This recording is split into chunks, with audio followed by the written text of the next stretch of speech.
सभी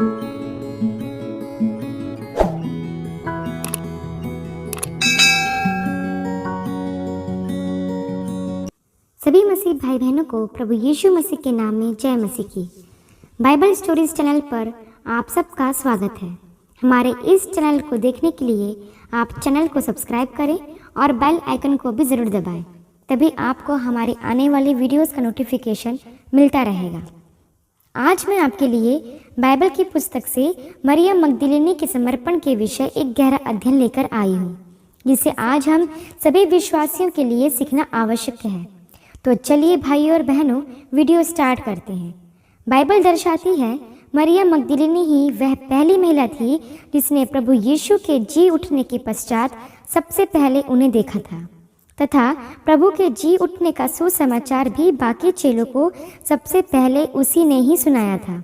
जैसा कि लिखा है मरकुस के अध्याय 16 के वचन 10 में, उसने जाकर उसके साथियों को जो शोक में डूबे हुए थे और रो रहे थे समाचार दिया।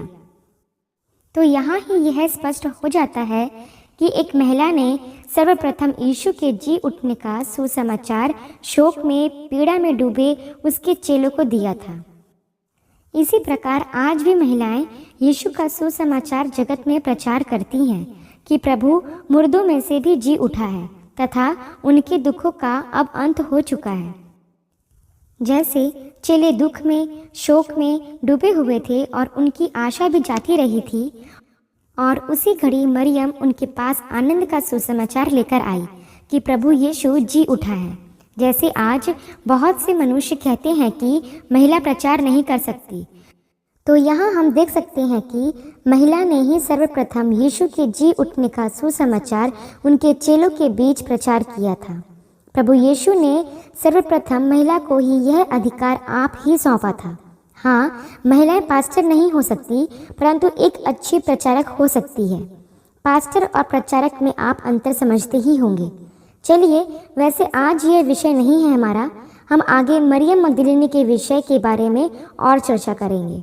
मेरे प्रियो, मरियम मगदलीनी वही स्त्री थी जिसमें से प्रभु यीशु ने 7 दुष्ट आत्माएं निकाली थी, अर्थात यह कि वह कई प्रकार की दुष्ट आत्माओं से घिरी थी और कई प्रकार की बीमारियों से भी ग्रसित थी।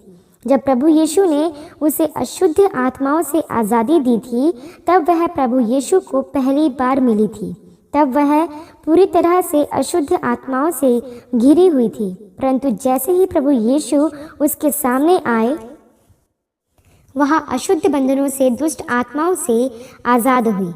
तब से ही मरियम मगदलीनी ने प्रभु यीशु को अपना जीवन समर्पित किया तथा उसने निर्णय लिया कि अब से वह प्रभु के पीछे ही चलेगी, और उसने फिर अपना जीवन प्रभु यीशु के बताए रास्ते पर जिया भी, और फिर वह प्रभु यीशु की शिष्याओं में उत्तम शिष्या भी गिनी गई। जैसे हम देख सकते हैं लूका के अध्याय 8 के 2 वचन में लिखा है कि और वे 12 उसके साथ थे, और कितनी स्त्रियां भी जो दुष्ट आत्माओं से और बीमारियों से छुड़ाई गई थी, और वे यह है मरियम जो मगदलीनी कहलाती थी, जिसमें से 7 दुष्ट आत्माएं निकली थी। यहाँ सर्वप्रथम मरियम मगदलीनी का नाम ही आप देख सकते हैं, क्योंकि स्त्रियों में उत्तम शिष्या मरियम मगदलीनी ही कहलाई गई। और आगे लिखा है कि वह अपनी संपत्ति से भी प्रभु की सेवा करती थी। तो यहाँ हम देख सकते हैं कि मरियम मगदलीनी का प्रभु के प्रति सच्चा समर्पण। जब वह आज़ाद हुई दुष्ट आत्माओं से, तब से ही वह अंधकार से छूटकर ज्योति के पीछे अर्थात प्रभु यीशु के पीछे चलने लगी और उनकी सेवा में अपना जीवन अंत तक समर्पित किया। यही मरियम मगदलीनी प्रभु यीशु की क्रूस की मृत्यु के समय तक उनके साथ साथ भी थी। वह ही सबसे समर्पित शिष्यों में से एक शिष्या थी।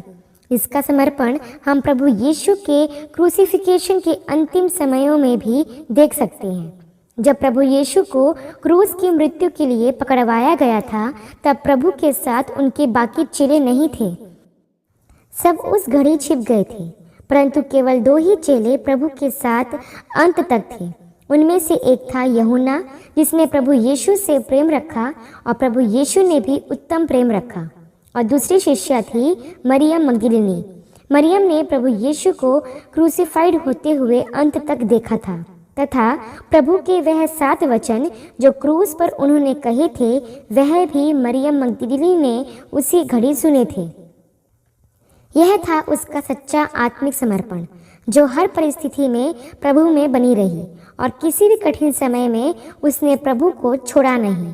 यदि आज हम देखें तो जब आज विश्वासी प्रभु से छुटकारा पाते, उसके द्वारा चंगाई पाते हैं, तो वह भी प्रभु पर विश्वास तो लाते हैं कि वही प्रभु यीशु चंगाई का दाता है और कलीसिया भी जाते हैं उपदेशों को सुनने। परंतु जब कभी कोई सताव या कोई कठिन घड़ी प्रभु यीशु को मानने के कारण उन्हें अपने समाज व परिवार में सहनी पड़ती है तो वह पीछे हट जाते हैं। मेरे प्रियो, यह सच्चा समर्पण नहीं है। सच्चा समर्पण मरियम मगदलीनी जैसा है जो आज भी बाइबल के पन्नों में लिखा गया है और आज हम यहाँ ऐसे ही समर्पण के विषय सीख भी रहे हैं कि किस प्रकार हमें प्रभु में सच्चा समर्पण करना चाहिए। ऐसा नहीं मेरे प्रियो कि हमने चंगाई पाई, दुष्ट आत्माओं से छुटकारा पाया, बस इतना ही काफ़ी है। नहीं, यह तो सच्चा समर्पण नहीं है। वो हमें सभी पीड़ाओं से छुटकारा देते हैं, आज़ाद करते हैं, परंतु उसके बाद क्या? उसके बाद हमें वापस पुराने जीवन में नहीं लौट जाना चाहिए जिससे हम शैतान को फिर से अवसर दें कि वह हमारे जीवन में लौट आए। हमें चाहिए कि हम भी अपना जीवन पूरी तरह पापों से, बुराइयों से मन फिराकर प्रभु में समर्पित करें। मरियम मगदलीनी की तरह जो अंत तक विश्वास योग्य रही और प्रभु के जी उठने की पहले सुसमाचारक भी बनी, वही प्रभु की पुनरुत्थान की पहली गवाह भी थी। प्रभु ने उसके समर्पण का प्रतिफल उसे यह दिया कि वही प्रभु के पुनरुत्थान की पहली गवाह बनी, कोई प्रेरित नहीं। वह वही स्त्री थी जो 7 दुष्ट आत्माओं से घिरी थी। और यहाँ आप देख सकते हैं कि अब यही स्त्री जिसने प्रभु को क्रूस की मृत्यु से लेकर प्रभु के जी उठने तक उन्हें देखा और ऐसा समर्पण जो सभी प्रेरितों से बढ़कर था, उस समय वह मरियम मगदलीनी में पाया गया और वह एक महिला थी। और आज के समय में आज भी बहुत से लोग ऐसे हैं जो स्त्रियों को पीछे रखते हैं, उन्हें पुरुषों से कम दर्जा दिया जाता है और मसीह समाज में भी कभी कभी महिलाओं को पीछे किया जाता है। परंतु वही प्रभु ने मरियम मगदलीनी को अपनी मृत्यु से जी उठने के पश्चात, अपने पुनरुत्थान के पश्चात पहली गवाह होने के लिए चुनकर एक स्त्री को उत्तम भाग प्रदान किया जो संसार नहीं करता। तो यहाँ समझे कि प्रभु परमेश्वर स्त्री और पुरुष में कोई भेदभाव नहीं करता। परमेश्वर मनुष्य को संसार की दृष्टि से नहीं देखता, वह अपनी दृष्टि से देखता है। वह सबको एक समान प्रेम करता है। वह भेदभाव का परमेश्वर नहीं है। बस हम स्त्रियों को अपनी सीमा रेखा का सदा ध्यान रखना चाहिए, प्रभु के बताए मार्गों पर चलना चाहिए और उसमें सच्चा व आदरणीय समर्पण करना चाहिए उसकी सेवा में। और जैसा मरियम ने भी किया और वह प्रभु के जी उठने की पहले सुसमाचारक गवाह भी ठहरी, जो कि 7 दुष्ट आत्माओं से पीड़ित एक महिला थी। परंतु जब प्रभु उसके जीवन में आए तो उसका जीवन बदल गया, उसका अंधकार मिट गया, उसकी निराशा चली गई और एक सच्चा प्रकाश उसके जीवन में आ गया। तो यह तो स्वाभाविक ही है, जहाँ प्रभु होता है वहाँ अंधकार का कोई अधिकार नहीं रहता। और बाकी मरियम का सच्चा समर्पण हमें दिखता है, जिसकी चर्चा हमने की कि फिर ज्योति पाकर वह फिर से अंधकार में नहीं लौटी तथा उसी प्रकाश को उसने अपना जीवन बना लिया तथा फिर प्रभु के राज्य में उत्तम भाग को भी उसने प्राप्त किया। तो यही आज हमें भी सीखना व समझना आवश्यक है कि हमें भी प्रभु में आके छुटकारा पाके अंधकार से निकलकर फिर से बुराई में नहीं लौटना, वरन प्रभु में ही सच्चा समर्पण कर उसे में अपना जीवन जीना है तथा अंत तक विश्वास योग्य बने रहना है। परिस्थितियाँ या सताव देखकर मुड़ना नहीं है, डरना नहीं है, वरन हियाव से दृढ़ता से उसका सामना करना है। तभी हम प्रभु के सच्चे व जीवित गवाह ठहरेंगे पृथ्वी की आखिरी छोर तक, और प्रभु के राज्य में भी एक उत्तम भाग को फिर हम प्राप्त करते जाएंगे, जैसा मरियम मगदलीनी ने भी पाया, सच्चा समर्पण वह सच्चा और उत्तम भाग जो आज हम प्रभु के ही अनुग्रह से उसकी चर्चा हम यहाँ कर भी रहे हैं।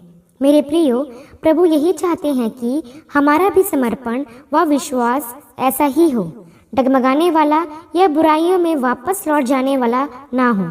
प्रभु महान है, वह हमें आज भी और अंत तक भी सिखाता व समझाता है कि हम प्रभु में आदर व विश्वास के साथ पूरा समर्पण करें, तभी वह हमें हमारा उत्तम भाग प्रदान करेंगे। सबसे उत्तम जैसा मरियम को भी मिला, एक महिला होने पर भी प्रभु के सभी प्रेरितों से बढ़कर, क्योंकि उसने बहुत ही भूख व प्यास के साथ प्रभु की मृत्यु के पश्चात भी उसी स्थान पर प्रभु का इंतजार किया, यह जानकर कि उसने कहा था कि वह तीसरे दिन जी उठेगा, और उसे फिर पाया भी। मेरे प्रियो, आज भी जो सच्चे समर्पण के साथ, सच्ची आशा के साथ, सच्ची भूख व प्यास के साथ प्रभु को ढूंढता है, वही उसे पाता भी है, क्योंकि वचन भी ऐसा कहता है कि ढूंढोगे तो पाओगे। जैसे मरियम मगदलीनी ने भी प्रभु को पाया। पुनरुत्थान के पश्चात सर्वप्रथम परमेश्वर को देखने वाली वह एकमात्र महिला बनी, और जिसकी चर्चा बाइबल में की गई है कि हम उसके सच्चे समर्पण व विश्वास से आज सीख पाएं कि वे किस प्रकार अंधकार से ज्योति में आई और फिर उस ज्योति में अंत तक बनी भी रही, और प्रभु यीशु मसीह की प्रिय शिष्यों में से सर्वप्रथम वह गिनी गई। हमें भी ऐसा समर्पण और ऐसा ही विश्वास अंत तक प्रभु में बनाए रखना है। यही प्रभु आज हमें सिखाते हैं। आशा करती हूँ कि इन वचनों का संक्षिप्त विवरण आप सभी को समझ में आया होगा। परमेश्वर आपको अपने पवित्र आत्मा की भरपूरी से सदा भरता रहे। यदि आप चाहते हैं कि दूसरे भी इन्हें सुनकर आशीष पाएं, तो दूसरों के साथ भी इसे शेयर कर सकते हैं, क्योंकि हमारे प्रभु यीशु मसीह की यही इच्छा है। आमीन and God bless you all.